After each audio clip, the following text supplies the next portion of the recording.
സുഹൃത്തുക്കളെ, മഴ നനഞ്ഞുകൊണ്ടുള്ള ഒരു ഇൻട്രോ ആണ് ഇന്നത്തത്. നമ്മളിപ്പോൾ ഉള്ളത് തമിഴ്നാടിന്റെ തെക്കേ അറ്റത്തുള്ള ജില്ലയായിട്ടുള്ള കന്യാകുമാരിയിലാണ്. പണ്ട് കേരളത്തിന്റെ ഭാഗമായിരുന്നു, ഇപ്പം തമിഴ്നാടിന്റെ ഭാഗമായിട്ടുള്ള നമ്മുടെ സ്വന്തം കന്യാകുമാരിയിൽ ഇവിടെ ഒരു ബ്രിഡ്ജ് വന്നിട്ടുണ്ട്. അത് നമ്മുടെ വിവേകാനന്ദ പാറയും തിരുവല്ലൂർ പ്രതിമയും തമ്മിൽ ബന്ധിപ്പിക്കുന്ന ഒരു അടിപൊളി ബ്രിഡ്ജ്. അത് എന്താണെന്നല്ലേ, കടലിന്റെ മുകളിലൂടെയുള്ള ആദ്യത്തെ കണ്ണാടി പാലം, ഗ്ലാസ് ബ്രിഡ്ജ്. അതാണ് നമ്മുടെ തൊട്ട് പുറകിലായിട്ട് ഈ കാണുന്നത്. അടിപൊളിയായിട്ടുണ്ട്. നല്ല മഴയൊക്കെ പെയ്തുകൊണ്ട് ഇവിടുത്തെ ക്ലൈമറ്റ് അടിപൊളി സൂപ്പർ ആയിട്ടുണ്ട്. എന്തായാലും നമുക്ക് ആ ബ്രിഡ്ജിന്റെ മുകളിൽ കയറി അവിടുത്തെ വിശേഷങ്ങളും ഇങ്ങോട്ട് എങ്ങനെ വരാമെന്നുള്ള ഇൻഫോർമേഷൻസ് നിങ്ങളെ കാണിക്കുന്നതായിരിക്കും. അപ്പോൾ വീഡിയോ തുടർന്ന് കാണുക.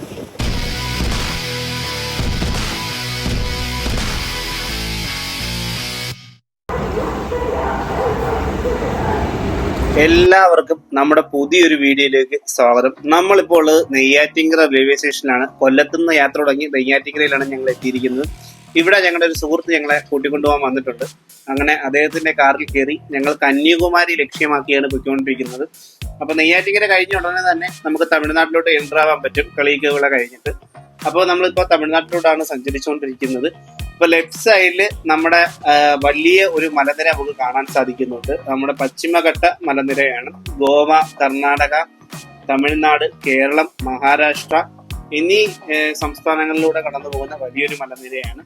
അതാണ് നമ്മുടെ പശ്ചിമഘട്ട മലനിര. നമ്മുടെ അറബിക്കടലിനോട് ചേർന്ന് തന്നെയാണ്. അപ്പൊ നിങ്ങൾക്ക് കന്യാകുമാരിയിലേക്ക് പോകുമ്പോൾ ഇതൊക്കെ കാണാൻ പറ്റുന്നതാണ്. അപ്പൊ കന്യാകുമാരി എത്തുന്നതിന് തൊട്ട് മുമ്പായിട്ടാണ് ഇതേപോലെ വലിയൊരു മലയെ നമുക്ക് കാണാൻ പറ്റുന്നതാണ്. കണ്ടപ്പോൾ വലിയ രസം തോന്നി. നല്ല കുറെ വ്യൂസ് നമുക്ക് കിട്ടും പോകുന്ന വഴിക്ക് ഈ മലയുടെ.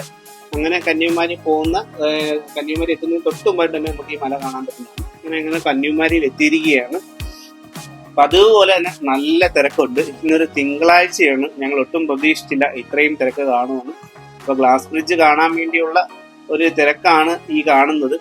അപ്പം നമ്മളെന്തായാലും 75 രൂപ ടിക്കറ്റിലുള്ള ക്യൂവിലാണ് നിൽക്കാൻ തീരുമാനിച്ചിരിക്കുന്നത്. 300 രൂപയുടെ ടിക്കറ്റിലെ ക്യൂ അത്രയും ഉണ്ട്, അത്രയും തിരക്കുണ്ട്. അപ്പം എന്തായാലും 75 രൂപ ടിക്കറ്റിലുള്ള ക്യൂവിൽ നിൽക്കാൻ തീരുമാനിച്ചു. അങ്ങനെ ക്യൂ ഒരു 1/2 കിലോമീറ്ററേ കാണത്തുള്ളൂ എന്ന് ഞങ്ങൾ പ്രതീക്ഷിച്ചു. അപ്പൊ നോക്കുമ്പം 1 കിലോമീറ്ററോളം ദൂരം ഉണ്ട്. അപ്പം ഇനി ഞങ്ങളുടെ ലക്ഷ്യം ക്യൂവിന്റെ അവസാനം എവിടെയാണെന്ന് കണ്ടുപിടിക്കുക എന്നുള്ളതാണ്. അത് വലിയൊരു ടാസ്ക് ആണ്. ഞങ്ങൾ ഒരുപാട് ദൂരം ഇപ്പം നടന്ന് റോഡിലോട്ട് കയറി. ഇതുവരെ ഞങ്ങൾക്ക് ഇതിന്റെ അവസാനം കണ്ടുപിടിക്കാൻ കഴിഞ്ഞിട്ടില്ല. ഏകദേശം 1 കിലോമീറ്ററിനടുത്തായി ഞങ്ങൾ നടക്കാൻ തുടങ്ങിയിട്ട്. അങ്ങനെ അവസാനം ഞങ്ങൾ അത് കണ്ടുപിടിച്ചു. ദ ഓഷൻ സീ ഹോട്ടലിന്റെ സൈഡിലായിട്ടാണ് ഞങ്ങൾക്ക് ക്യൂവിന്റെ അവസാനം കിട്ടിയത്. സമയം ഇപ്പോൾ 8:30 മണിയായിട്ടുണ്ട് വെളുപ്പിനെ. അപ്പൊ നമ്മളിങ്ങനെ ക്യൂവിൽ നിൽക്കാൻ നേരത്ത് ഒരുപാട് പേര് വന്ന് ഇങ്ങനെ സാധനങ്ങൾ കച്ചവടം നടത്തുന്നുണ്ട്. അപ്പൊ അവർക്കും അതൊരു ലാഭമായി. ഇങ്ങനെ ആൾക്കാർ നിൽക്കുകയല്ലേ, അപ്പൊ ഓരോരുത്തരും ഓരോ സാധനങ്ങളൊക്കെ വാങ്ങുന്നുണ്ട്. ക്യൂ ഇങ്ങനെ നീണ്ട് നിവർന്ന് കിടക്കുക. ഞാനിപ്പോ ഇവിടെ നിൽക്കാൻ തുടങ്ങിയിട്ട് ഏകദേശം 15 മിനിറ്റിന് മേളിലായി. അപ്പൊ എന്റെ പുറകിലും ഇപ്പൊ അത്യാവശ്യം നല്ല ആളുകളായി. 10-25 പേര് എന്റെ പുറകിൽ തന്നെ നിൽപ്പുണ്ട്. സമയം ഇപ്പോൾ 9:30 മണിയായിട്ടുണ്ട്.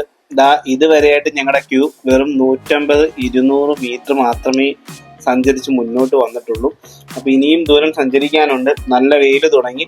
ഇനി കുറച്ചു നേരം ഞാൻ ഇരിക്കുകയാണ്. ഇനി എന്റെ വൈഫാണ് ക്യൂവിൽ നിൽക്കാൻ പോകുന്നത്. അപ്പം ഇങ്ങനെ ഇരുന്നും നിന്നും ഒക്കെ നമുക്ക് അങ്ങ് എത്താനേ പറ്റത്തുള്ളൂ. പിന്നെ കുറച്ചു നേരം നടക്കാമെന്ന് വിചാരിച്ചു. അപ്പം നമ്മൾ 3 പേരായിട്ട് വന്നതുകൊണ്ട് ഒരാൾക്ക് ക്യൂവിൽ നിന്നാൽ മതി. എല്ലാവരും കൂടെ കയറി നിൽക്കേണ്ട ആവശ്യമില്ല. ക്യൂ അടുക്കാറാകുമ്പോൾ ഇതേപോലെ കയറി നിൽക്കണം. അല്ലെങ്കിൽ പിന്നെ ബാക്കിയുള്ളവരുമായിട്ട് നമ്മൾ സംസാരം ആവേണ്ടി വരും. അപ്പം ഇനി സെക്യൂരിറ്റി ഗാർഡൊക്കെ ഉണ്ട്. അപ്പോൾ നമ്മൾ ഇനി ക്യൂവിൽ കയറി നിന്നേ പറ്റത്തുള്ളൂ. അപ്പം ഇനി അങ്ങോട്ട് നമ്മൾ ടിക്കറ്റ് കൗണ്ടറിലോട്ട് എൻ്റർ ആവാൻ പോവുകയാണ്. അപ്പോൾ കുറച്ച് ദൂരം മാത്രമേ ഉള്ളൂ ഇനി തോന്നുന്നു, ഇനി ടിക്കറ്റ് കൗണ്ടറിലേക്ക്. നമ്മളിപ്പോൾ ഉള്ളത് 75 രൂപയുടെ ടിക്കറ്റ് ക്യൂവിലാണ്. 300 രൂപ ടിക്കറ്റ് ക്യൂ നമുക്ക് അവിടെ കാണാൻ പറ്റുന്നുണ്ട്. അപ്പം ഇവ തമ്മിലുള്ള വ്യത്യാസം എനിക്ക് ഇവിടെ എത്തിയാറായപ്പോഴാണ് മനസ്സിലായത്. കാരണം ടിക്കറ്റ് എടുക്കുന്ന ആ ടൈമും ടിക്കറ്റ് എടുക്കാൻ പോകുന്ന ആ സമയത്തും ടിക്കറ്റ് എടുത്തതിന് ശേഷവും 300 രൂപ ടിക്കറ്റിലുള്ളവർ വളരെ സ്പീഡായിട്ട് പോകും. അപ്പം നമുക്ക് 75 രൂപ ടിക്കറ്റ് ഇവിടുന്ന് കിട്ടിയതിന് ശേഷവും നമ്മൾ ഏകദേശം 2 മണിക്കൂറോളം ഇവിടെ നമ്മൾ ചെലവഴിക്കണം. കുട്ടികൾക്ക് ടിക്കറ്റ് എടുക്കണ്ട, 5 വയസ്സിന് താഴെയുള്ള. അപ്പൊ അതിന് മുകളിലുള്ളവർക്ക് ഈ 75 രൂപ ടിക്കറ്റ് എടുക്കണം. നമ്മൾ ഇവിടെയാണ് ഏറ്റവും കൂടുതൽ സമയം ചെലവഴിച്ചത്, ഏകദേശം 2 മണിക്കൂറോളം. അതിനുശേഷമാണ് നമുക്ക് പുറത്തോട്ട് ഇറങ്ങാൻ സാധിച്ചത്. അവിടെ നമ്മൾ ശരിക്കും പറഞ്ഞാൽ പെട്ടുപോവുകയാണ് ചെയ്തത്. അങ്ങനെ ഇപ്പൊ സമയം ഏകദേശം 1:30 മണിയായിട്ടുണ്ട്. ഇപ്പൊ 8:30 നമ്മൾ നിൽക്കാൻ തുടങ്ങിയതാണ്. ഇപ്പോഴാണ് നമുക്ക് ഈ ബോട്ടിലോട്ട് കയറാനുള്ള ഒരു അവസരം കിട്ടിയിരിക്കുന്നത്. ഏകദേശം 5 മണിക്കൂറോളം നമ്മൾ സമയം എടുത്തിട്ടുണ്ട്. ഇപ്പൊ നല്ല മഴയും പെയ്ത്, അപ്പൊ നമുക്ക് ഇങ്ങോട്ട് വെളിയിലോട്ട് ഇറങ്ങി കാഴ്ചയും കാണാൻ പറ്റിയില്ല.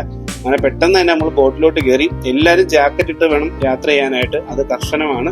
അങ്ങനെ പതിയെ നമ്മൾ തീരത്തു നിന്നും അകന്ന് കടലിലേക്ക് പോയി സഞ്ചരിച്ചുകൊണ്ടിരിക്കുകയാണ്. അപ്പൊ കടലിൽ നല്ല ഓളമാണ്, ബോട്ട് അങ്ങോട്ടും ഇങ്ങോട്ടും ഉലയുക ആടുകയൊക്കെ ചെയ്യുന്നുണ്ട്. ഇപ്പൊ നമ്മൾ ശരിക്കും പറഞ്ഞു കഴിഞ്ഞാൽ വിവേകാനന്ദ പാറയുടെ സമീപത്ത് തന്നെ എത്തിയിട്ടുണ്ട്. നമ്മൾ അല്പസമയത്തിനുള്ളിൽ പുറത്തോട്ട് ഇറങ്ങുന്നതാണ്.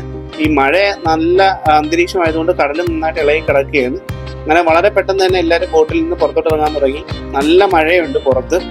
അങ്ങനെ നമ്മൾ വിവേകാനന്ദ പാറയിൽ ഇറങ്ങിയതിനു ശേഷം മറ്റൊരു ബോട്ടും തീരത്തോട്ട് അടുത്തോണ്ടിരിക്കുകയാണ്. നമ്മുടെ ബോട്ട് താണ്ട കിടക്കുന്നു, 75 രൂപയുടെ ബോട്ട്. അപ്പൊ ഇനി 300 രൂപ ടിക്കറ്റിലുള്ളവരുടെ ബോട്ടാണ് ഈ വരുന്നത്. അത് ഡബിൾ ഡെക്കർ ബോട്ടൊക്കെയാണ് കേട്ടോ. അപ്പൊ തിരിച്ചു പോകുമ്പോൾ നമുക്ക് ഏത് ബോട്ടിൽ വേണമെങ്കിലും പോവാം. അപ്പൊ നമുക്ക് ഇവിടെ വന്നതിന് ശേഷം 30 രൂപയുടെ ഒരു ടിക്കറ്റ് എടുക്കാനുണ്ട് മണ്ഡപത്തിലോട്ട് കയറാനായിട്ട്. അപ്പൊ നമുക്ക് കുറച്ച് മുന്നോട്ട് നടന്നു കഴിഞ്ഞാൽ മണ്ഡപത്തിന്റെ മുകളിലോട്ട് എത്താൻ പറ്റും. അപ്പൊ റൈറ്റ് സൈഡിൽ കാണുന്ന ക്യൂ തിരിച്ചു പോകാനുള്ളവരുടെയാണ്. അപ്പൊ നമ്മൾ ഇവിടെ ചെരുപ്പ് ഊരിയതിനു ശേഷമാണ് മണ്ഡപത്തിലോട്ട് പോകുന്നത്. അതുവഴി നമ്മൾ ഗ്ലാസ് ബ്രിഡ്ജിലേക്കും പോവുകയാണ്. ഇപ്പൊ ഇവിടെ വന്നപ്പോൾ അന്തരീക്ഷം ടോട്ടൽ സൂപ്പറാണ്. നല്ല മഴ പെയ്യുന്നുണ്ട്, നനയുന്നുണ്ട്. എന്നിരുന്നാലും അടിപൊളി ഒരു അന്തരീക്ഷമാണ്. മഴ പെയ്തത് കൊണ്ട് നല്ല തണുത്തൊരു അന്തരീക്ഷം, നല്ല ശാന്തമായ ഒരു അന്തരീക്ഷം, നല്ല രസമുണ്ട് ഇവിടെ നിന്ന് കടല് കാണാനായിട്ട്. ദൂരെയായിട്ട് നമ്മുടെ ഗ്ലാസ് ബ്രിഡ്ജ് നമുക്ക് കാണാൻ പറ്റും, തിരുവല്ലൂരിന്റെ പ്രതിമയും നമുക്ക് കാണാൻ പറ്റും. അപ്പൊ ഇവിടെ നിന്ന് നമുക്ക് ഇനി ഗ്ലാസ് ബ്രിഡ്ജിലേക്ക് കയറി അപ്പുറത്തേക്ക് പോകാൻ പറ്റും. പണ്ട് നമുക്ക് ബോട്ട് മാർഗമാണ് നമുക്ക് പോകാൻ പറ്റുന്നത്. ഇപ്പൊ നമുക്ക് നമ്മുടെ മുന്നിൽ കാണുന്ന ഗ്ലാസ് ബ്രിഡ്ജിലൂടെ നമുക്ക് പോകാൻ പറ്റും. അപ്പൊ അത്രയ്ക്ക് മനോഹരമായ ഒരു കാഴ്ചയാണ് നമുക്ക് ഇവിടെ എത്തുമ്പോൾ കാണാൻ കഴിയുന്നത്. നമുക്ക് എന്തായാലും അങ്ങോട്ടേക്ക് പോവാം. ഇതുവരെ നമ്മൾ അങ്ങോട്ട് പോയിട്ടില്ല, ഗ്ലാസ് ബ്രിഡ്ജിൽ കയറിയിട്ടില്ല. അപ്പൊ ഗ്ലാസ് ബ്രിഡ്ജ് ദൂരെ നിന്ന് കാണാൻ തന്നെ വളരെ ഭംഗിയായിട്ടുണ്ട്. കടല് നന്നായിട്ട് ഇളകി കിടക്കുകയാണ്. കാര്യം എന്ന് വെച്ചാൽ നല്ല മഴയും കാറ്റും ഒക്കെ ഉണ്ട്. നല്ല രസമുണ്ട് ഈ ഒരു അന്തരീക്ഷത്തിൽ നിന്ന് അത് കാണാനായിട്ട്.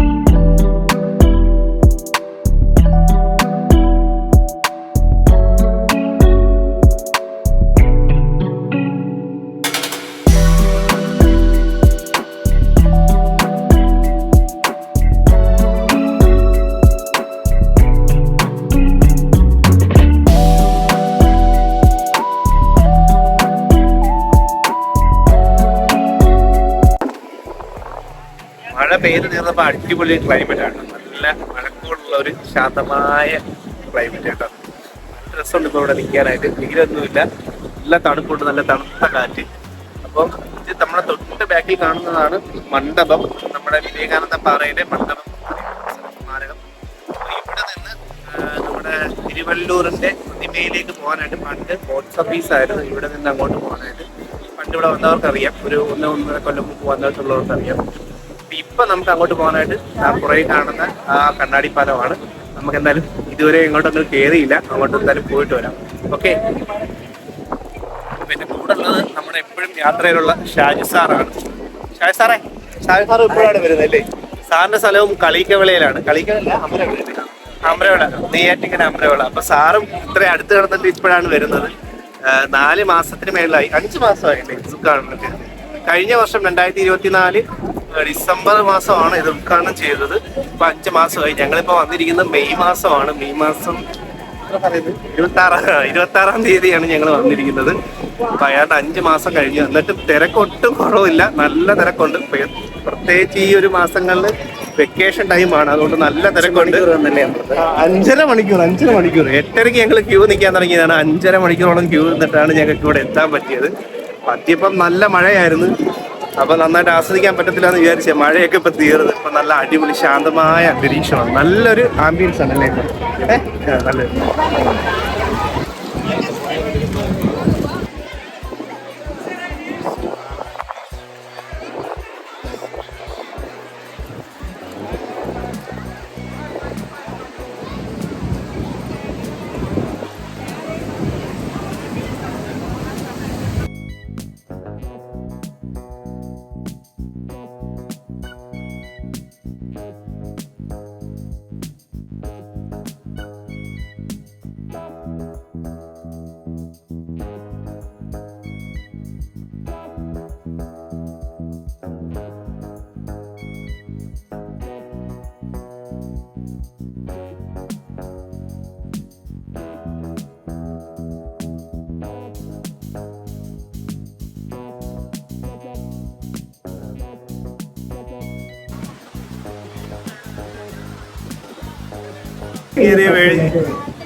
എനിക്ക് നടക്കാൻ ഇത്തിരി പേടിയുണ്ട്.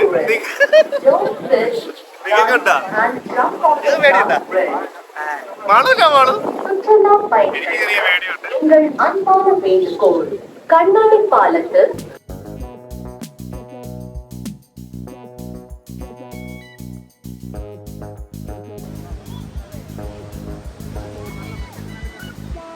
നടന്നു പറ്റി.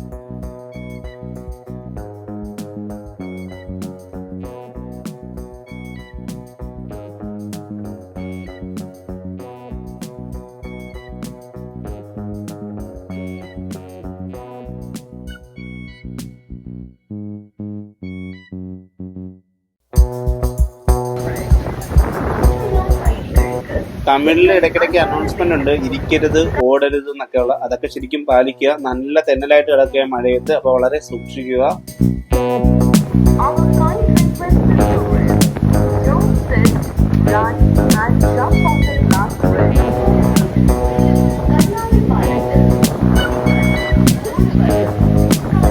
ഇവിടെ വന്നതിന് ശേഷം എനിക്ക് നെഗറ്റീവായിട്ട് പറയേണ്ട ഒരു കാര്യം എന്തെന്ന് വെച്ച് കഴിഞ്ഞാൽ, ഇവിടുത്തെ ഈ ഒരു തിരക്കിനെ കൺട്രോൾ ചെയ്യാൻ കന്യാകുമാരി ടൂറിസം വകുപ്പിന് പറ്റുന്നില്ല. അപ്പൊ അതിന് പറ്റുന്ന സാഹചര്യങ്ങൾ ഉണ്ടാക്കുക, കുറച്ചുകൂടെ സ്റ്റാഫുകളെയൊക്കെ ഉൾപ്പെടുത്തുക. കാരണം വളരെ കുറച്ച് സ്റ്റാഫുകൾ മാത്രമേ ഉള്ളൂ. അപ്പൊ അതിൻ്റെതായ പ്രശ്നങ്ങൾ പരിഹരിക്കുക. എന്നാൽ മാത്രമേ നല്ലൊരു മികച്ച ഒരു ടൂറിസം പദ്ധതിയായി ഇത് മാറത്തുള്ളൂ. അപ്പൊ അതൊക്കെ ഭാവിയിൽ ഉണ്ടാവുമെന്ന് ഞാൻ വിശ്വസിക്കുന്നു. അപ്പൊ നമ്മുടെ ഗ്ലാസ് ബ്രിഡ്ജിലെ വീഡിയോ എല്ലാവർക്കും ഇഷ്ടപ്പെട്ടെന്ന് ഞാൻ കരുതുന്നു. അപ്പൊ ഇതേപോലുള്ള വീഡിയോസ് ഇനിയും നിങ്ങളുടെ മുന്നിൽ എത്തിക്കുന്നതായിരിക്കും. ഇതുപോലുള്ള വീഡിയോസ് കാണുന്നതിന് വേണ്ടി നമ്മുടെ ചാനൽ സബ്സ്ക്രൈബ് ചെയ്തേക്കുക. അപ്പൊ നിങ്ങളുടെ അഭിപ്രായം എന്താണെങ്കിലും തന്നെയും അതൊരു കമന്റായിട്ട് രേഖപ്പെടുത്തേണ്ടതാണ്. അപ്പൊ വീണ്ടും കാണാം എന്നുള്ള വിശ്വാസത്തോടു കൂടി ബൈ.